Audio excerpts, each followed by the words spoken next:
Today's webinar is entitled, It's All About the Money, Corporate Fundraising for Children's Programming in Public Libraries. Your presenters are 2011 Eureka Fellows Cheryl Lee and Sylvia Cisneros.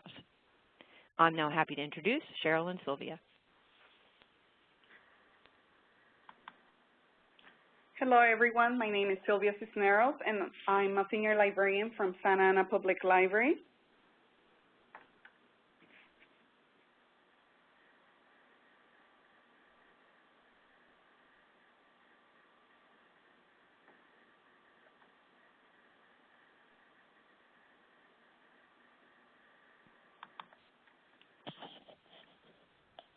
Well, we all know that library programs are very essential in libraries, but we also know that nowadays it's very challenging to have certain programs due to budget cuts. So Cheryl and I have worked on donations at each of our libraries for a couple years now, and we want to share our knowledge with all of you. You all know that, you should know that before you go out there and ask for donations, there are many things that you should first consider before doing so. Asking for donations can be an intimidating experience if you're not prepared, and I really hope that the recommendations we give you here today will help you initiate the process. So what are we going to talk to you about today? Well, we're going to be learning about your program needs, potential sponsors, the approach and what's in it for them, secure your donation, how to follow up, and then we will have a question and answer at the end of the presentation.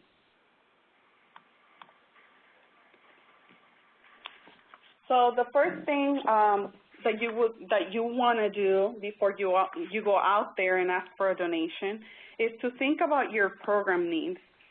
It is very important to know what program you will be working on. If it's going to be a parent workshop, a teen club, and what type of teen club? Perhaps a book club, a Big Brother club, a buddy club. How about a story time or a mother and daughter reading club? So once you know what program you will be requesting donations for, you will then think about all the possible things about your program. You need to expand your imagination and don't limit yourself. Think about how you would like the program to be.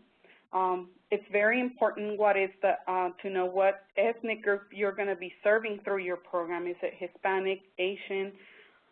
This will definitely help you when you decide where to go ask for donations. So what do you want to offer your audience through this program? For example, let's pretend I'm working on a computer workshop for parents where I want the parents to learn how to use the computer to help their children with homework. For this, I would like them to have a flash drive to save all their wonderful stuff I will be teaching them. I would like them to have a binder to put all the supplies and brochures that I will be giving them. I also want them to have a name tag, receive a free book at the end of the session, and probably I would like to have a raffle at the end of the program. And perhaps I also need some crafts to entertain children while parents are in the workshop. So then I ask myself, who can I ask for these things if the library cannot provide them for me? That's where I decide who in the community can provide me with this. Should I be asking for a money donation? Should I be probably asking Office Depot that has those supplies to sponsor my event? So always think about your program needs before you decide who you're going to be asking the donation. Ask yourself, what companies can you approach? What companies target your community? Remember that most companies and organizations, they're always willing to donate money, but the only problem is that we never ask. So don't limit yourself when you're thinking about these companies and start writing also names about them when you find them. For example, I work for a large Hispanic community here in Santa Ana, and the first thing that comes to my mind is what businesses or organizations will be interested or have shown interest to help the Hispanic community.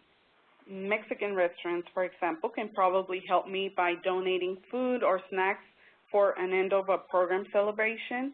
Mexican bakeries can probably donate cakes or bread for my Cinco de Mayo event. Party stores can sponsor jumpers for my Children's Day event. And we also have a small Asian community. And same thing, I try to grow to grocery stores that sell Chinese or Vietnamese groceries. And I usually ask them for baskets full of groceries. Perhaps they have decorations that I can use for my Chinese New Year program. Then start thinking about other possible businesses, big and small. For example, Walmart, Baskin-Robbins, any franchise restaurants. And another thing I do is I sometimes go to a large shopping center or mall, and I look at every single store in that place. And as I pass by them, I see what they sell, and I ask myself these questions. First, I ask myself, what can I use from this store to support my current programs? Second, if I were to ask this vendor for a donation, what type of program can I create that the business would like to sponsor? If you come up with an answer for those two questions, then that business has become a possible sponsor for the future. And what I go ahead and do is I write down the name of the location, the name of the business, location, and then once I get to work, I search for their contact number. Some of the things that I usually ask for donations are food, refreshments, school and office supplies, gift cards, money, let me see, T-shirts, toys, books, and coloring books, backpacks, jewelry. So don't limit yourself. Always think about things you can always ask the sponsors.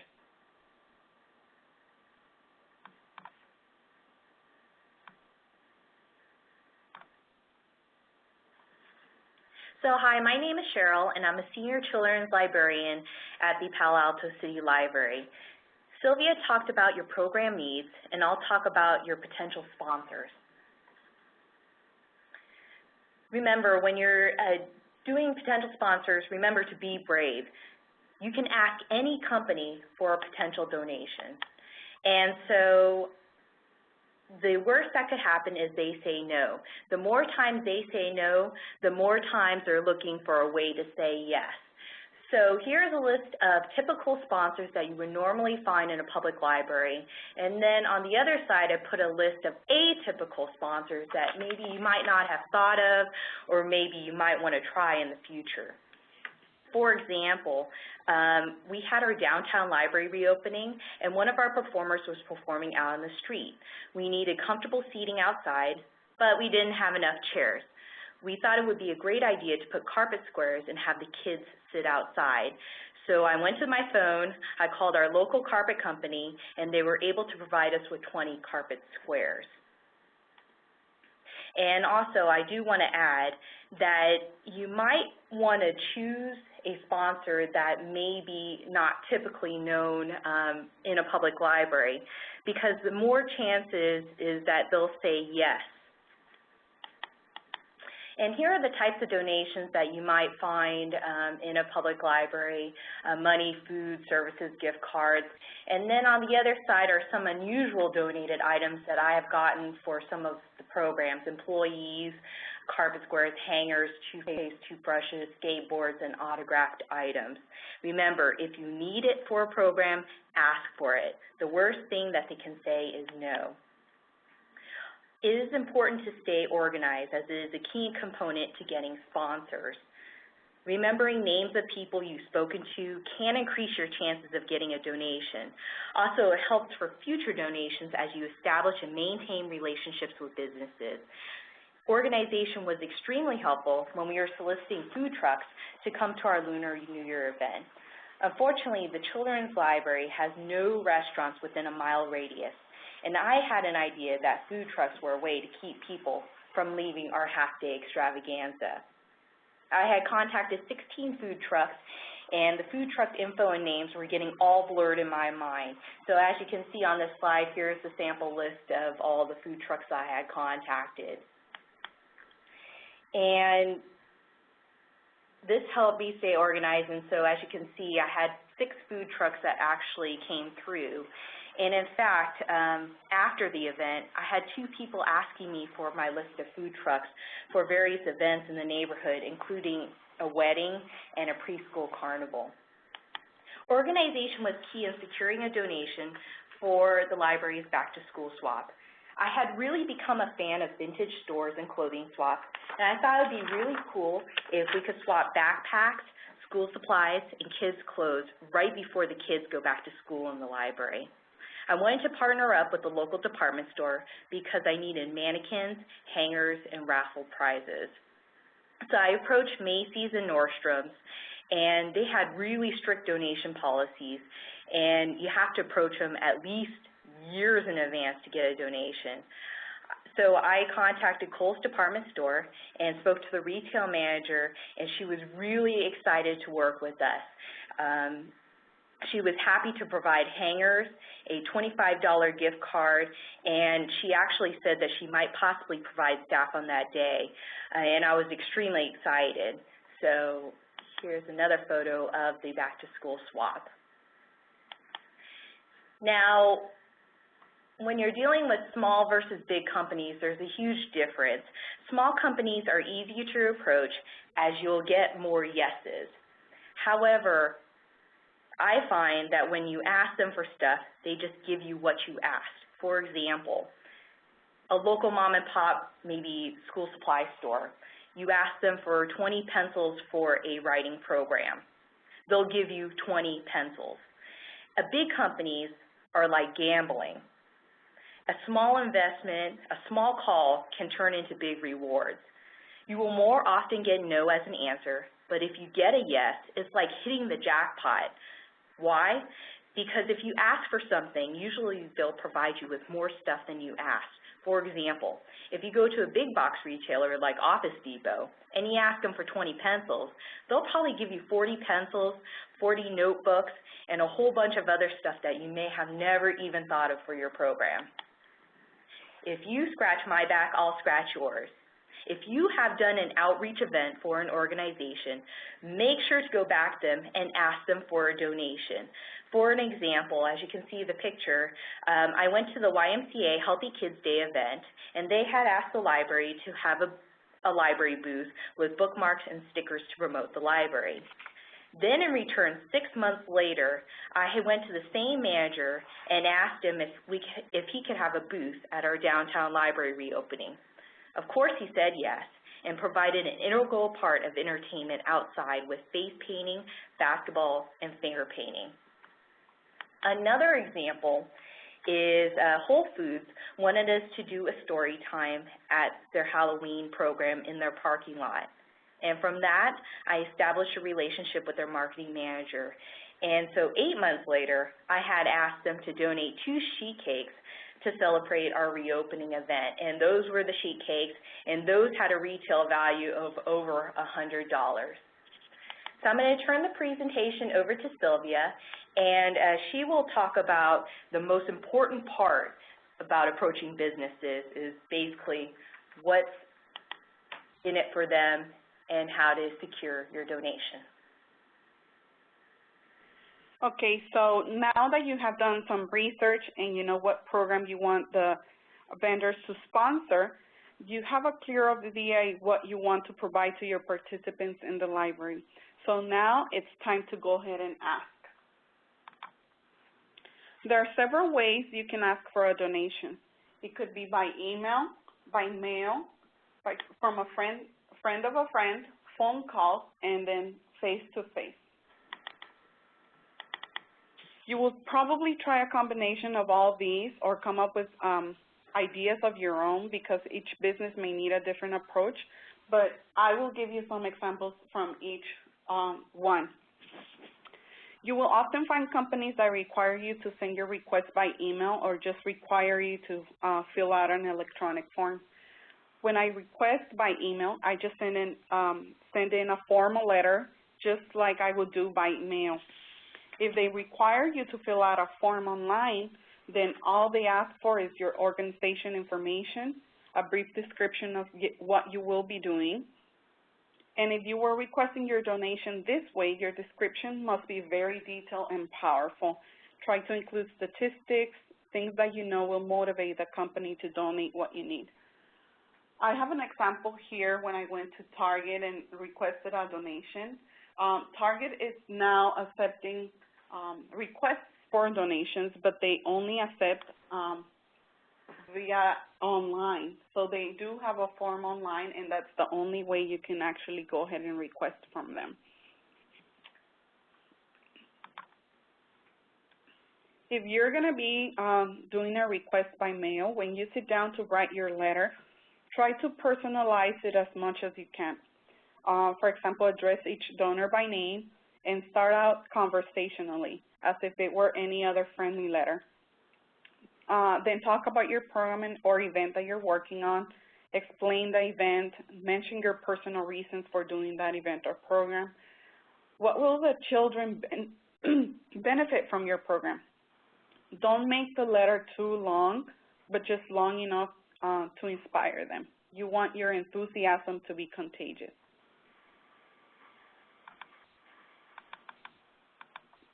Friend of a friend approach is every time someone agrees to make a donation, go ahead and ask them if they know anyone that will be willing to help your library.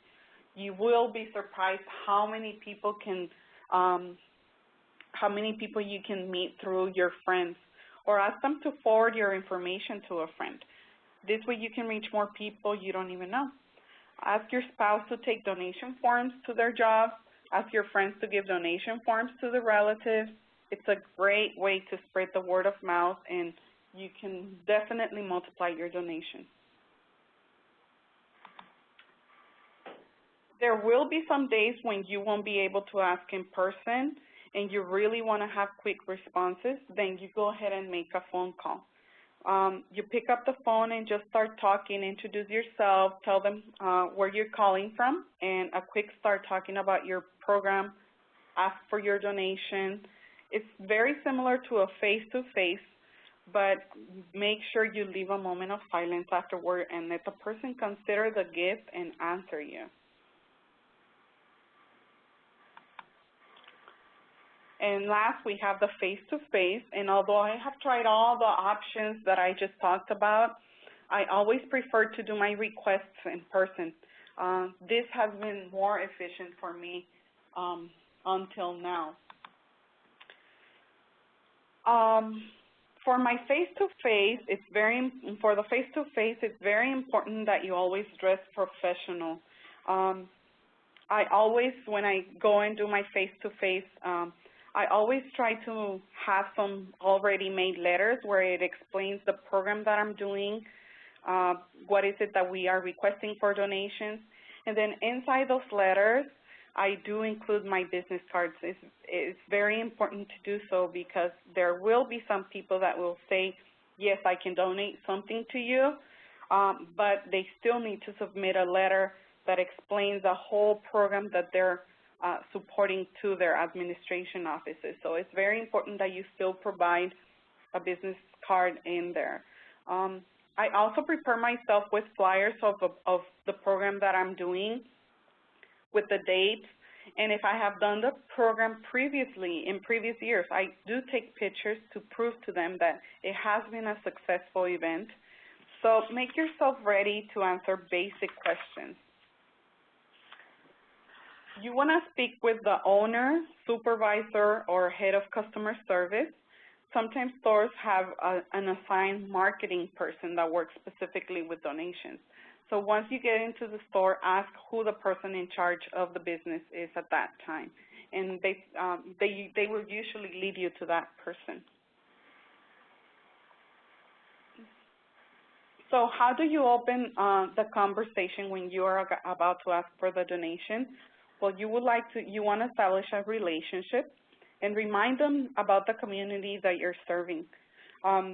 I always tell them, as you know, Santa Ana is a low-income community, and there are many issues that need our attention. So we at the library are trying to work with those issues by working with a program that will help the children this way. And then I explain the program's mission, I identify the needs, and then just ask.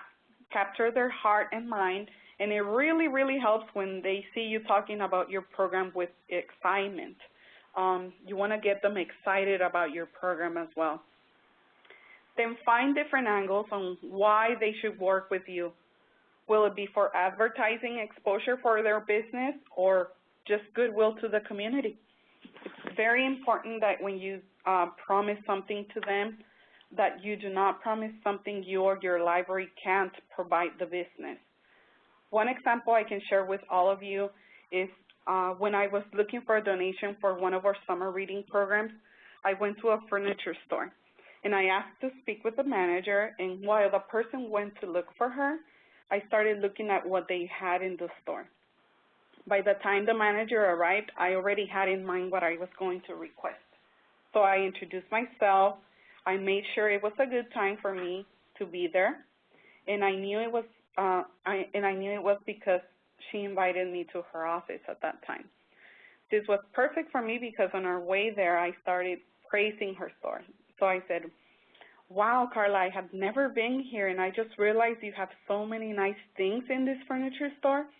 You know, I know that a lot of our Hispanic community comes here, right? My aunts and uncles do so. I know that for sure." So when we went into her office, by the time we got there, she was like a really old friend of mine. And the first thing I said, "I know that this big is very big, and that you already advertise on TV and radio, but would you like your community to know that FAMSA supports literature?" And she rapidly looked at me. So she asked, "How can we do that?" So I started explaining to her about our program, our intention to reward the kids at the end of the summer with a big celebration, and I told her we need help, and that's why I'm here.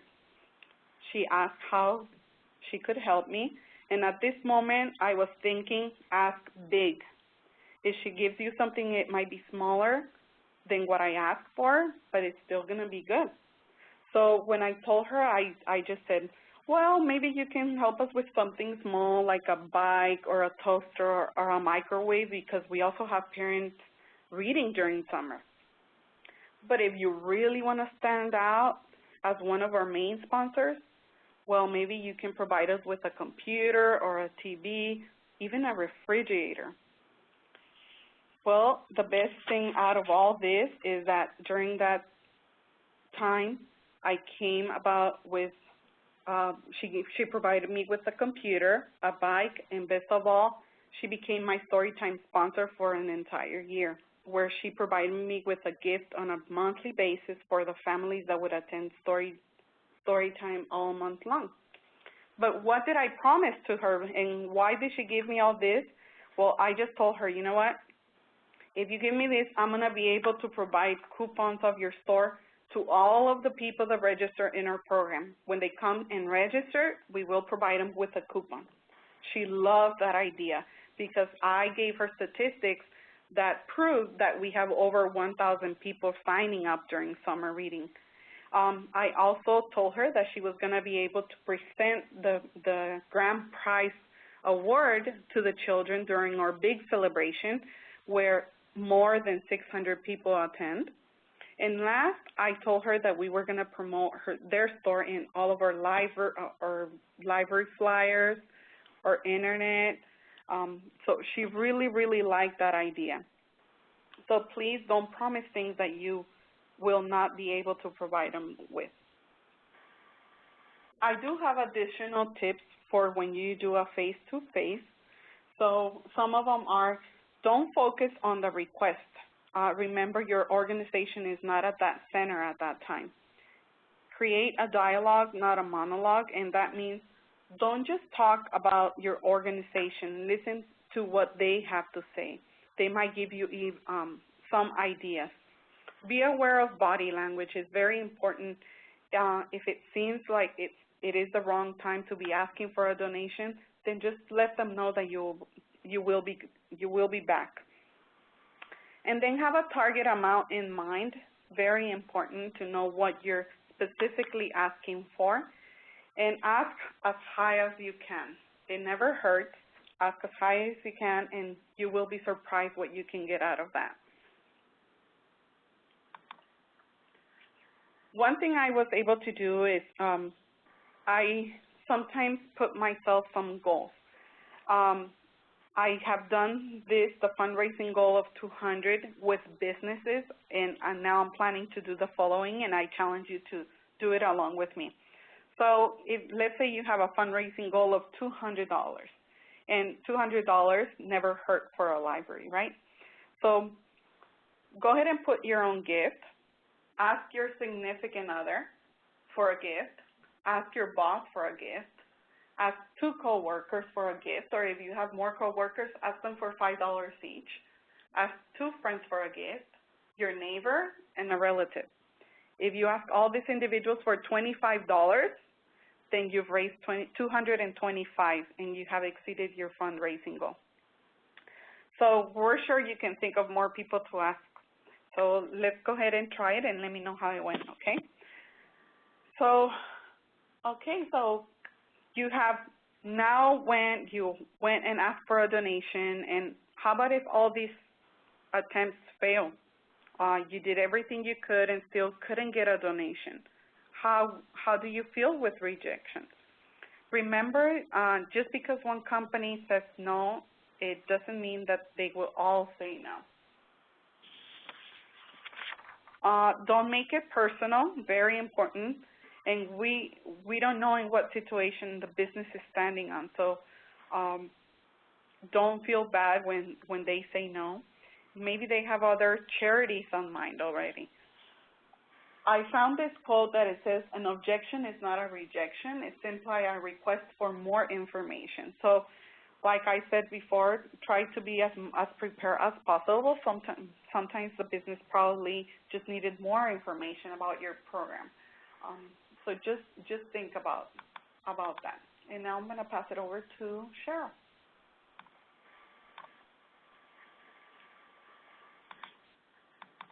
Thanks, Sylvia. So now we got the approach out of the way, and you've got your donation, and you're on top of the world. So while you may think you might have your donation, I'm going to tell you, sometimes things fall through the cracks. Companies go out of business. Employees switch jobs. Your contact may not be your contact anymore. She might have found, or he or she might have found another job in another area. I want to make sure that this doesn't happen to you. So, depending on when you've asked for the donation will really determine whether you need a follow-up call.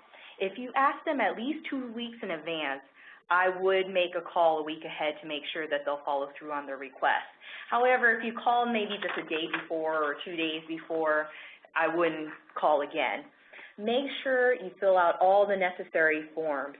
It's important with big companies that you really know your tax ID info, as it will be important information to them, and your administration department at your library should have that information. I cannot stress this enough. Make sure you develop multiple contacts. I can't tell you, 2011 and 2012 was a huge learning experience for me. With the job market being so tough, people were switching jobs like crazy, businesses were going under, and I thought I had a donation and it slipped through the cracks. One example is I worked with Culture Frozen Yogurt for the past 2 years. Their owner, Mary, was an avid user of the Children's Library, and we established a relationship with her, and they were like my go-to sponsor whenever I needed something. And as you can see, we've used them for the Readathon, we've used them for the 2011 Kids Writing Contest reception. And so, unfortunately, Mary sold her share of the business 6 months ago, and unfortunately, things have not been the same. This year's writing contest for kids and teens, again, taught me a great lesson on securing your donation. So the new owner, Alexis, remembered our agreement with Mary, and she said that she would be happy to sponsor our writing contest this year for 2012. Then 3 weeks before the reception, she said that she would have to back out of the program because their shop was going under major construction and they were going to shut down for a month or longer. And I kind of had this feeling that they might be going out of business because I had went near the business on my lunch break and I saw that the lights were dark and no construction was happening. And this really left me in a panic because I had promised in advertisements that we would give all kids who wrote an essay in our writing contest a free frozen yogurt. And by the way, I had 99 essays turned in, and I hated the fact that I might disappoint 99 kids and not give them their yogurt coupon. And so I thought of the possibilities. Maybe I would ask Pinkberry or another type of frozen yogurt place for a possible donation. But then if they didn't go out of business, meaning Culture Frozen Yogurt didn't go out of business, I would sever my relationship with them. So therefore, I thought about asking a sponsor who I had asked previously, which was California Pizza Kitchen, and I told them about the predicament, and they were really able to help out. So for the reception this year, I had gotten Think Tank Learning, which is a tutoring company in Palo Alto, to cater the food for the writing contest event. A week prior to the event, Jennifer, the marketing manager, who was my contact, told me that she was leaving the company and she was unable to sponsor the event. And I had developed a great relationship with her and really stressed how much her donation meant to us. And she really felt guilty. I did my best guilt trip job. And so she did most of the contacting, and she was able to secure several donations, including Kai's Cupcakes. And so as you can see, the kids devoured them, and I was extremely relieved. So now that the program is over, after you've gotten the donations that you've needed, how do you say thank you? Well, you can go the traditional route. You probably can send a thank you card, emails. You can put their sponsorship logo on your website and on your flyers. But I dare you guys to go unconventional. Here are a couple things I've done. I've asked my attendees to mention the library when they sponsor a program, and I'll talk about that a little bit more later in our Giants replay event. And you can always give them speaking time at your program. So another way you can say thank you to them is writing a letter for them. What you want to include in the letter is to address the letter to your contact person in the company or the individual in the company who authorized the donation for you. You want to include a direct reference to the specific items that were donated. Explain how the donation benefit the program in the community. Send out the thank you letter within 1 week after receiving the donation. It's very important that you do that to send it a prompt thank you to avoid feelings of neglect or abuse on the part of the donor. Include in your letter any unique things that resulted from the company's donation by highlighting the outcomes or results of the company's donation. Your group will increase the chance of the company to donate again in the future. And send them pictures of the program and pictures where their name was promoted. They always like to see stuff like that.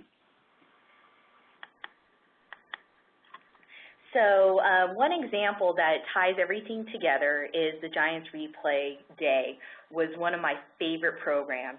I'm a baseball fan, and we replayed the 2010 World Series when the Giants fever was like at an all-time high in the San Francisco Bay Area.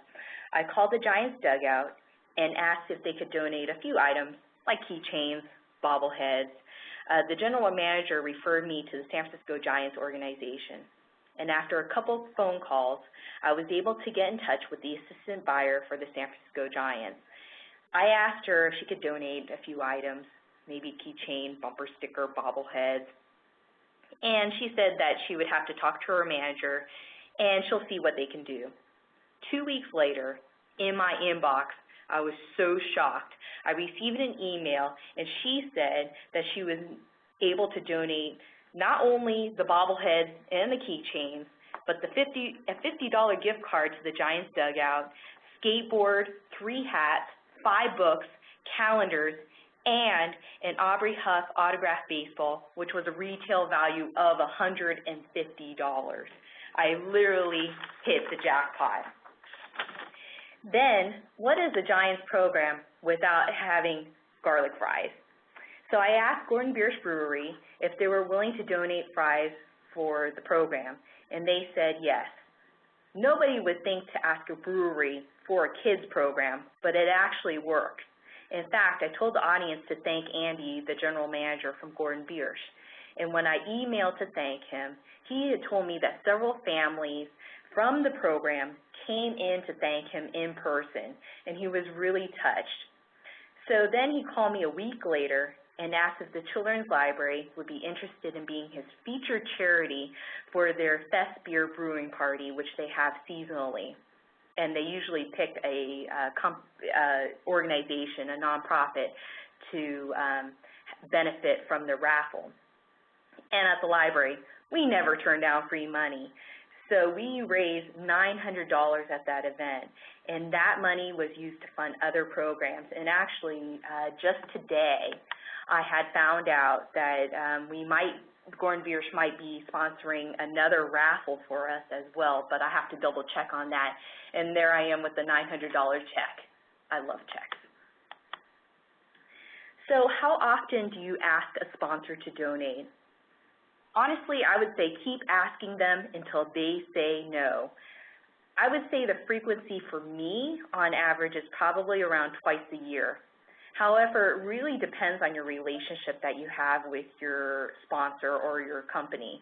If you have a really good relationship, I would ask them more often. And if you thank them properly, trust me, they'll want to donate again.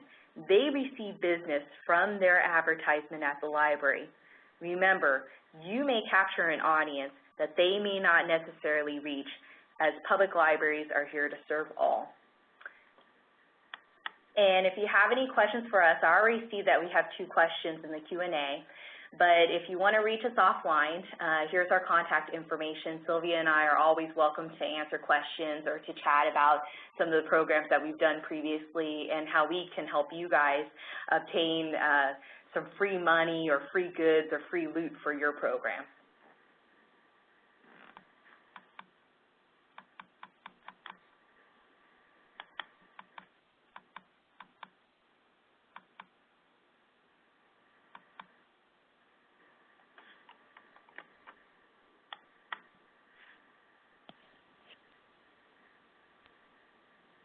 Well, we're waiting for questions to come in. Thanks, Cheryl and Sylvia. The garlic fries made me hungry.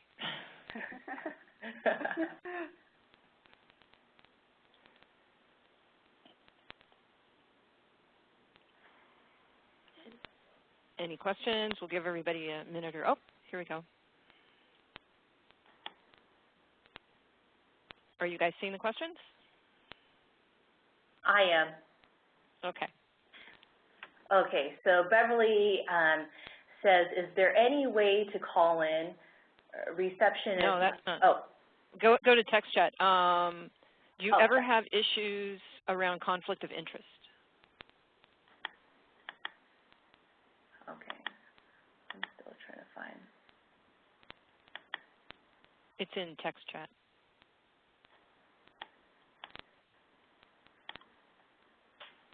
Ay, ay, ay. I am able to see right now a question that says, what are some good companies to ask? Like I said, I always refer to the business depending on the program that I'm doing. If it's, let's say, or for example, our summer reading program is coming up, and I know that we will be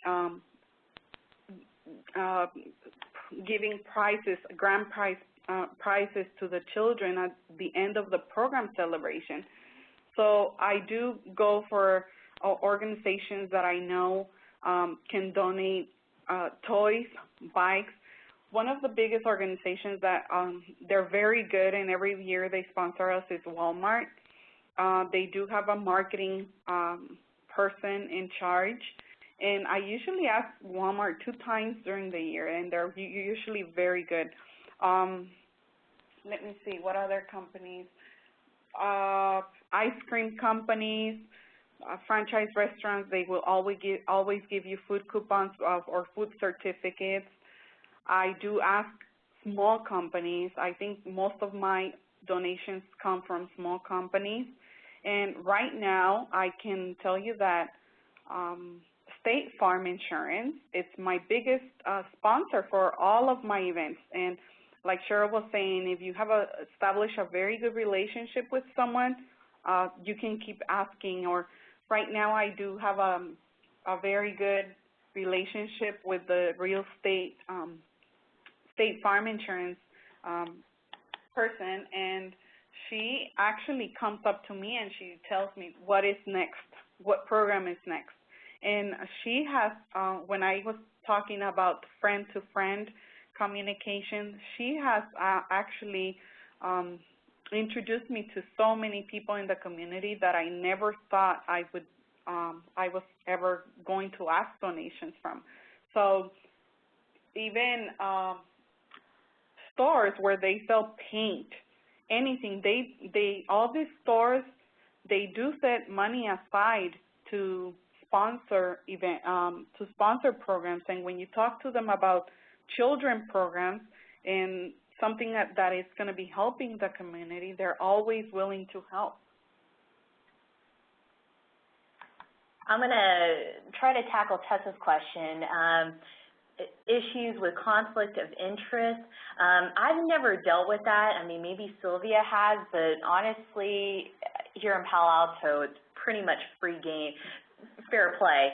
However, my boss and probably administrators will probably want me to go with local companies within our city first, instead of going outside. Now, because Palo Alto has strict ordinances on big box retailers, I've been able to skirt around that issue, but again, they always want me to go within city parameters first. And then if I can't find anything, then I go outside city parameters. And following up on Sylvia's portion to answer Angela's question, I mean, I've asked everything under the sun, as you've seen Gordon Biersch. I find it a challenge to find companies that are big companies that you wouldn't normally ask, and so I say everything under the sun. And then I think Amy had a question. Some of our staff are opposed to giving out coupons, et cetera, fast foods for kids. We try to go around it by making the coupon as an option only.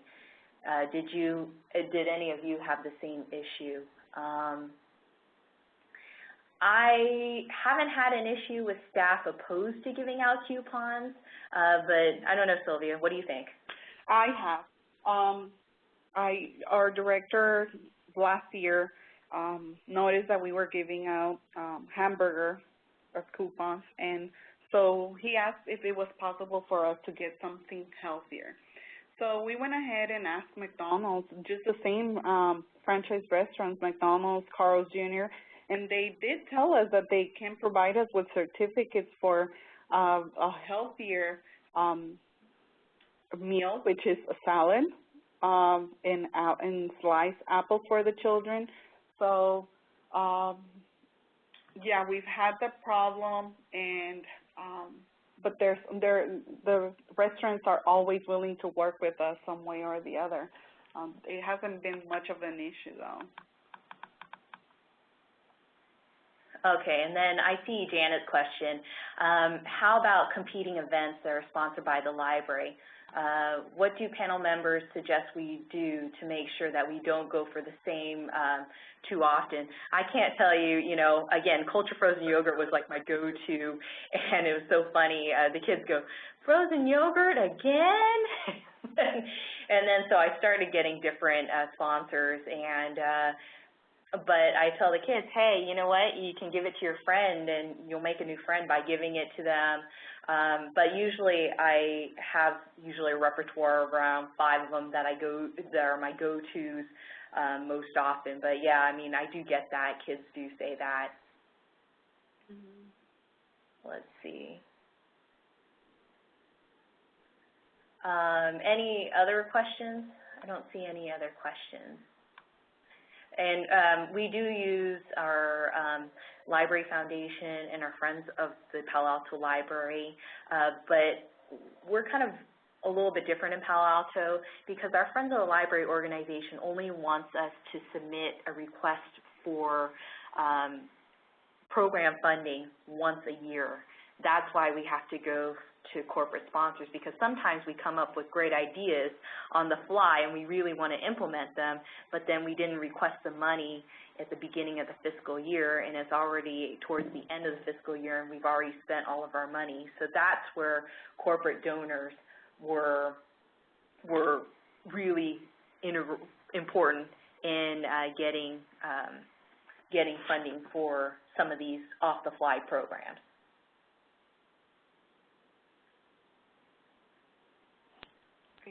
Here's a question. How far in advance do you start planning for an event? I usually start, if I'm going to be requesting donations, I start about 3 months before the event, and that gives me time to give enough promotion for the sponsors and just to plan and promote the program. But 3 months would be a good time. Sylvia's so prepared. Actually, I've done things probably maybe a month and a half in advance. It just depends on how many programs I have in that month and how much time I can dedicate to it. And honestly, sometimes I've called for donations like a week prior to an event, and sometimes they've come through, sometimes they haven't. I think the shortest one was probably maybe 2 days, maybe a day in advance. It's always better to start earlier rather than later. So try to be like Sylvia. Don't be like me. Although I can tell you about an experience that I had just back in December. I wanted to do a Christmas, it was the first time, a Christmas event where I wanted to use the Too Many Tamales story, and my idea was to give a free tamale to all the children that would come in to our event. So that was 2 weeks before, and what I did is I needed about 300 tamales. So what I did is I went to different stores or grocery stores that sell them, and it's just like the fundraising 200 idea. I went to different stores and I asked them for 50 tamales, which I thought that's about $50, so that's nothing for them. So that's how I got to get a large quantity of tamales for that event. And if it's something that the business can do for you in a short time, they will do it. So even in a 2-day. Did you see the question, how about campaigning events sponsored by the library? What do panel members suggest we do to make sure we don't go to the same well too often?